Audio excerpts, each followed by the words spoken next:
किए किए डाक मत मुझे जानी विजु जनता दल कौटा किए डाक मालिक किए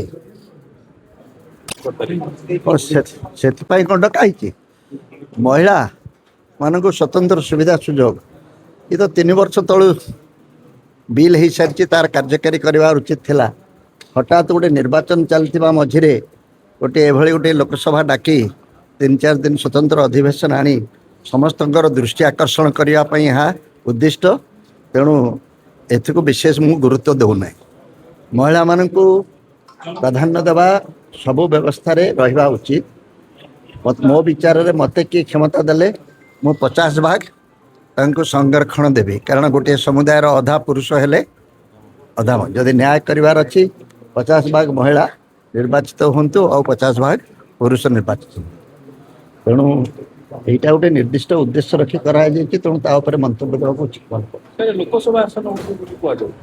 लोकसभा आसन कहीं लोकसभा आसन बढ़े विधानसभा आसन बढ़ जनसंख्या वृद्धि होता दृष्टि अनेक समय आम विचार करूँ जे प्रतिनिधि मान संख्या बढ़िया दरकार नुआ लोकसभा जगह यथेष्ट अच्छी डबल हो गले भी समस्त को जगह मिल किंतु या पर देखा जे प्राय सबु राज्य में नुआ विधानसभा करने को पड़ो जदि सब डबल हो प्रतिनिधि मान संख्या डबल हो गले जे प्रतिनिधित्वर क्वालिटी बढ़ीज मु एथिरे विश्वास करे ओडिया रे कथा अच्छी बेसी लोकरे मूषा मरे ना आम तो गोटे कमिटी करके निष्पत्ति नहीं पारुनु भल भाव आउ एते गुड़िए संख्या बढ़े कि दले एमएलए हेबे हूँ किसी आपत्ति ना समस्ते तो जन जन एमएलए हवा दरकार किंतु एमएलए मान संख्या बढ़ेले जे गणतंत्र मजबूत हुए मु ए विषय आदौ एकमत नुहे बरं निर्वाचन प्रक्रियाटी जदि स्वच्छ रही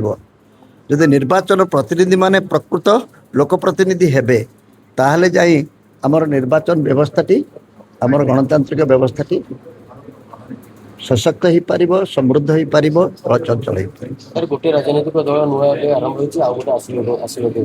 भविष्य कौन आज नुआ दल मुझे जानी मोहम्मद मुकिम करुँच किंतु दल कौन केवल सभा करी घोषणा करदेले कागज कलम रेजिस्ट्री करदेले हुए ओडिशा रे केते राजनीतिक दल अच्छी ताकर खबर रखिंट आपण मुझे सभारे कहूली वर्तमान केवल 2टी राजनीतिक दल को छाड़ी अन्य राजनीतिक दलर सत्ता ही नहीं कारण 2,52,00,000 भोटर जदि किए केते पाइछि हिसाब करी देखि दियंतु से जापर जल मान पाद तले केते माटी अच्छी किंतु कथार अच्छी 2 इज कंपनी 3 इज पार्टी 2 रु अधिक लोक एकाठी हो गले दल हो गला दल कर किसी आपत्ति नहीं किंतु दल तल पाद तले माटी थिबा दरकार तेणु जो मैंने दल कर स्वागत करुच्ची अभिलाष को शुभेच्छा जनाऊँगी किंतु तांकर जनाधार रहिबा दरकार जनाधार शून्य दल मान थाई खाली गहली करेंगे सीना किंतु आम राजनैतिक व्यवस्था को विशेष किसी सुविधा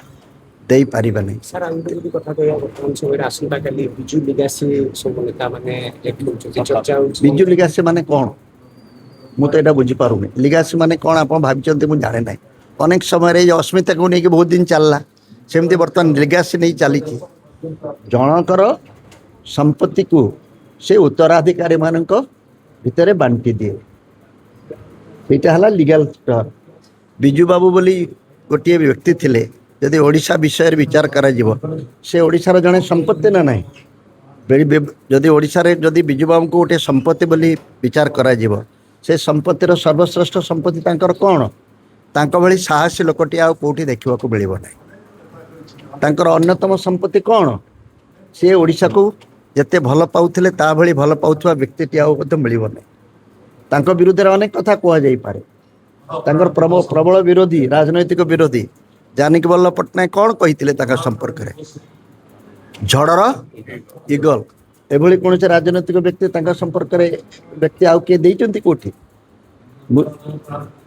तेणु यही झड़र इगल भली जो व्यक्ति को यदि आम समस्ते झड़र इगल हो पारिबा ताले आहरी भल ए लिगासी को आई नि जा पारू किंतु विभिन्न छोट छोट राजनैतिक अभिसंधि रखी यहाँ को व्यवहार करने सपक्ष में मुझे सर आप कथा कहते आजिकल निर्वाचन कमिशन निरपेक्ष ये तो ठीक नुहे गणतंत्र सुविधा आदौ नुहे मु पोलटा पचारुची तुम्हें भावुच कि निरपेक्ष इलेक्शन होची ବିଧାନସଭା ପାର୍ଲାମେଣ୍ଟର ବିଶେଷ ସଦନ ଡକା ହେଉଛି 10 ଦିନ ପରେ ଡାକିଥିଲେ କ'ଣ ମହାଭାରତ ଅଶୁଦ୍ଧ ହେଇଯାଇଥାନ୍ତା?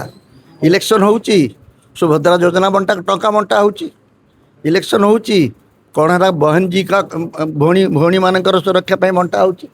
ଏ ଯେଉଁ ସିଧାସଳଖ ଭୋଟ୍ କିଣିବାର ଯେଉଁ ପ୍ରକ୍ରିୟାଟି ଆମେ ଖୋଲାଖୋଲି ଗ୍ରହଣ କରିନେଲୁଣି। ଆମେ ତ ଲୋକ ଅଛୁ, ଯାହା ମିଳୁଛି ମାଗଣାରେ ମାଗୁଥିବ, ଯାହା ମିଳୁଥିବ ବାନ୍ଧୁଥିବ, ଚାଲ। ସେଥିରେ କି ଗଣତନ୍ତ୍ର ସମୃଦ୍ଧ ହେବ? ଆଜ୍ଞା, 5ଟା ରାଜ୍ୟ ଆମେ ସମସ୍ତେ ରାଜନୀତିରେ ସଂସ୍କାର ଆସିବା ପାଇଁ ହେଲେ ସବୁ ସଚେତନ ବ୍ୟକ୍ତି एकजुट ହେବା ଦରକାର। ସିଭିଲ ସୋସାଇଟି ବା ନାଗରିକ ସମାଜ ସମୃଦ୍ଧ ହେବା ଦରକାର। ସାର୍ ଗୋଟେ ବିଜୁ ଜନତା ଦଳ ନବୀନ ବାବୁ ଆକ୍ଟିଭ ହେଉଛନ୍ତି, ଦଳୀୟ ଅନ୍ୟ ନେତା ତାଙ୍କ ଦଳଟା ଗୋଟେ 24 ବର୍ଷ ଶାସନ କଲା, ଏବେ ତ ହାରି ଯାଇଛି, ଆକ୍ଟିଭ ହେବେନି। ଚେନ୍ନାଇ ସୁପର କିଙ୍ଗ କେମିତି 3ଟା ହାରିଲା ପରେ 2ଟା ଜିତିଲାଣି। ବମ୍ବେ ଅବସ୍ଥା କ'ଣ ହେଲାଣି ଦେଖ କେମିତି ହେଉଛି, ଆକ୍ଟିଭ ହେବେ ନା ନାଇଁ? ନବୀନ ବାବୁ ଆକ୍ଟିଭ ହେବା ସହିତ ଏପଟେ ବିଜୁ ଲିଗାସୀ ନେତା ମାନେ ଯୋଉମାନେ ବିରୋଧୀ ତାଙ୍କର ସେମାନେ ଆକ୍ଟିଭ ହଉଛନ୍ତି, କେମିତି ଦେଖନ୍ତି ଆଗକୁ କିଛି ଗୋଟେ ବଡ ଧରଣ ହେବାକୁ ଯାଉଛି? କିଛି ବଡ଼ ଧରଣର ହେବ ନାହିଁ, ଯାହା କିଛି ହେବ ଆରାମରେ ହେବ। କେମିତି ସାର୍ ଦେଖ ସବୁ ମୁଁ କିଛି ଜାଣିଥାନ୍ତି ତ ମୁଁ ଭଗବାନ। ହଁ ମୁଁ କହିଲି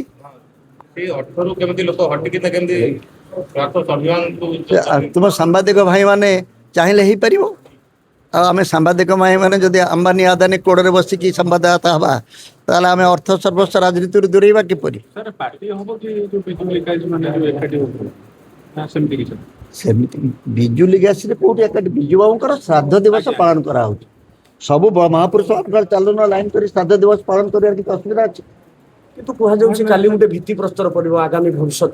କିଏ କହୁଛି? ତୁମକୁ ମତେ ତ କେହି କହିନାହାନ୍ତି, ତୁମେ ପ୍ରଥମେ କହୁଛ ଭିତ୍ତି ପ୍ରସ୍ତର କିଏ କହୁଛି ପକେଇବ? ତାକୁ ଡାକ, ମୁଁ ତାକୁ ଫୁଲମାଳା ଦେବି। ଗୋଟେ ଭିତ୍ତି ପ୍ରସ୍ତର ପଡ଼ିଲେ ଗୋଟେ ମଜବୁତ ହବ ତ। ବାରମ୍ବାର କହୁଛନ୍ତି ସାମ୍ବାଦିକମାନେ ସରକାରଙ୍କ କୋଳରେ ବସୁଛନ୍ତି। ନାଇଁ, ମୋଦି ମିଡ଼ିଆର ଓଡ଼ିଆ କରୁଛି ମୁଁ, ମୋଦି ମିଡ଼ିଆର। ଶସ୍ତାରେ କାମ କରନ୍ତି। ହଁ ମୁଁ ତ ମାଲିକମାନଙ୍କୁ ବି ସେଥିରେ ମିଳଉଛି। ମୁଁ ଆଉ ମାଲିକ ନାହିଁ, ମୁଁ କ'ଣ ଆଉ ଖବର କାଗଜ ଲେଖୁଛି? ଆପଣଙ୍କ କଥା କହୁଛି, ଶସ୍ତାର ବିଭିନ୍ନ ଶସ୍ତାର ଅଛି। ସେମାନେ ତାଙ୍କର ଯେଉଁ ବ୍ୟବସାୟିକ ସ୍ୱାର୍ଥ ଦୃଷ୍ଟିରୁ ବାଧ୍ୟ ହେଉଛନ୍ତି ଅନେକ ସମୟରେ, ଯେଉଁଟା ଛାପୁ ନାହାନ୍ତି ତାକୁ ଚାପି ଦେଉଛନ୍ତି। ନ ଛାପିଲେ ମଧ୍ୟ ଚାପିବାଟା ମଧ୍ୟ ଗୋଟିଏ ଭୁଲ ନା ନାହିଁ? ସେମାନେ ନିଡର ହୁଅନ୍ତୁ, ଡର ମତ, ଯେଉଁ ଡର ଗିଆ ଓ ମର ଗିଆ। ଅଳ୍ପ କାଳ ପାଇଁ ମରିଲେ ମଧ୍ୟ ସବୁଦିନ ପାଇଁ ମରିବ ନାହିଁ, ଚିର ଅମର ହେଇକି ରହିବ ଯଦି ଗୋଟିଏ ଗୋଟିଏ ସତ କଥା ଜୀବନରେ କହିକି ଯାଇଥିବ। ଦୁନିଆ ମିଛ କଥା କହି ବଡ଼ ଘରେ ରହି ପୁଅମାନଙ୍କୁ ଅତ୍ୟନ୍ତ ଅପମାନିତ କରିବ ତୁମେ। ସାମ୍ବାଦିକମାନଙ୍କୁ ଏତିକି ମାତ୍ର ମୋ ନିବେଦନ। ବିଜୁ ଲିଗାସୀ ଯଦି ଆଗକୁ ବଢେ ଆପଣ ଯୋଡ଼ି ହେବେ? ବିଜୁ ଲିଗାସୀ ବିଜୁ ବାବୁ କ'ଣ? ମୁଁ ବା ବିଜୁ ତାଙ୍କ ସହିତ ଲଢ଼ିଥିଲି। ଲଢ଼ିଲା ପରେ ଆମର କ'ଣ ହେଇଥିଲା ଜାଣିଛ କି ନାହିଁ? ପରବର୍ତ୍ତୀ ସମୟରେ ବିଜୁ ଜନତା ଦଳରେ ଯୋଗ ମଧ୍ୟ ତେରିକା କିଛି ତୁମେ ଜାଣିନ, ତୁମେ ନୂଆ ସାମ୍ବାଦିକ। ଯେଉଁଦିନ ବିଜୁ ପଟ୍ଟନାୟକ ମୁଖ୍ୟମନ୍ତ୍ରୀ ଥିଲେ, ମୁଁ ବିଜେପି ଦଳ ତରଫରୁ ତାଙ୍କ ସହିତ ଭୁବନେଶ୍ୱରରୁ ଲଢ଼େଇ କରୁଥିଲି। ସେ ଯେଉଁଦିନ ଜିତିଲେ ସେଇଦିନ ମୋତେ କହିଲେ ତୁ କାଲି ଆ ମୋ ସହିତ ରାତ୍ରି ଭୋଜନ କରିବୁ। କେତେଜଣ ରାଜନେତାଙ୍କର ଏଭଳି ଖୋଲା ହୃଦୟ ଅଛି ମୋତେ କହିଦେଲ ଟିକେ ଦେଖି। କ'ଣ ଆଜିକାଲି ରାଜନୈତିକ ନେତାମାନେ ସବୁ ଦଳ ଦେଉଛନ୍ତି ସାର୍। ରାଜନୈତିକ ଦଳମାନେ ତାଙ୍କ ସ୍ୱାଭିମାନକୁ ବିକି ଦେଉଛନ୍ତି। ଗୋଟେ ଜାଗାରେ ହାରିଲେ ପୁଣି ଆଉ ଗୋଟେ ଦଳକୁ ଦେଉଛନ୍ତି। ସେଥିରେ ତ ମୁଁ ସବୁଠୁ ବଡ଼ ଦୋଷୀ। ମୁଁ କୋଉ ଦଳ ଛାଡ଼ିନି। ଏମିତି ହେଲେ ରାଜ୍ୟର ସ୍ୱାର୍ଥ କେମିତି ଦେଖିବା?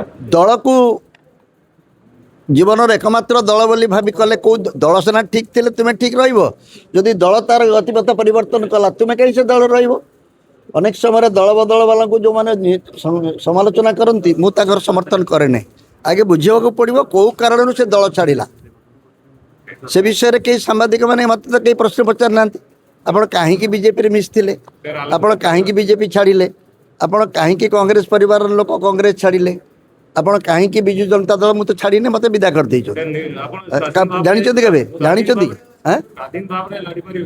ମୁଁ ତ ଲଢ଼ିଛି, ସ୍ୱାଧୀନ ଭାବରେ ବି ଥର ଲଢ଼ିଛି, ବହୁତ ଭୋଟ ପାଇଛି। ବିଜୁ ଜନତା ଦଳ ବିଦା କରିଦେଇଛି ବୋଲି କହୁଛନ୍ତି, ଯଦି ଅଥର ଡାକିବେ ଯିବେ? କିଏ ଡାକିବ ମୋତେ? ମୁଁ ତ ଜାଣିନି ବିଜୁ ଜନତା ଦଳ କୋଉଟା।